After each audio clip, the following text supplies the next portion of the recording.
America అధ్యక్షుడు Donald Trump పెట్టిన చిచ్చు కాలిఫోర్నియాలో రగిలిపోతూ ఉంది. ఇప్పటికే 5వ రోజు కాలిఫోర్నియా రాష్ట్రం అంతా ఆందోళనలు, నిరసనకారులు చేస్తూ ఉన్నారు.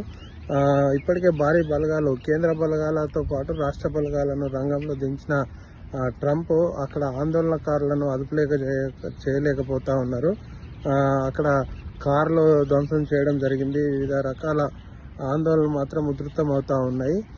ఏది ఏమైనప్పటికీ కూడా వలసదారులు ప్రధానంగా అమెరికాకు ఆర్థిక పరిపుష్టి కలిగిస్తున్నారని చెప్పుకోవచ్చు.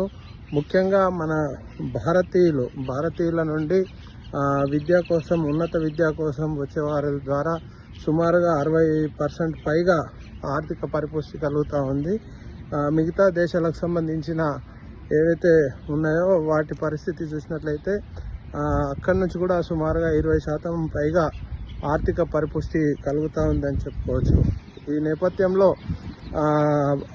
విద్యార్థులు అమెరికాకు రావడం వేస్తే మాత్రము ఆర్థికంగా చాలా వరకు అమెరికా దెబ్బతీస్తుందని నిపుణులు చెప్తా ఉన్నారు. ఇప్పటికే ఏదైతే గతంలో స్ప్రింగ్ సీజన్లో చూసినట్లయితే యూనివర్సిటీల్లో సుమారుగా $4 బిలియన్ ఆర్థికంగా నష్టపోయినట్టు మనకు తెలుస్తూ ఉన్నది. ఇప్పుడు వచ్చే ఫాల్ సీజన్లో కూడా పూర్తి స్థాయిలో అడ్మిషన్స్ తీసుకోవడం జరగదు అనే అంశాలు మనకు తెర మీద కనపడతా ఉన్నాయి. ఈ నేపథ్యంలో అమెరికా ఆర్థిక పరిస్థితి చాలా అధ్వాన్నంగా తయారయ్యే పరిస్థితి ఉన్నట్లు విశ్లేషకులు చర్చించుకుంటున్నారు. అమెరికా నుండి శ్రీనివాస్.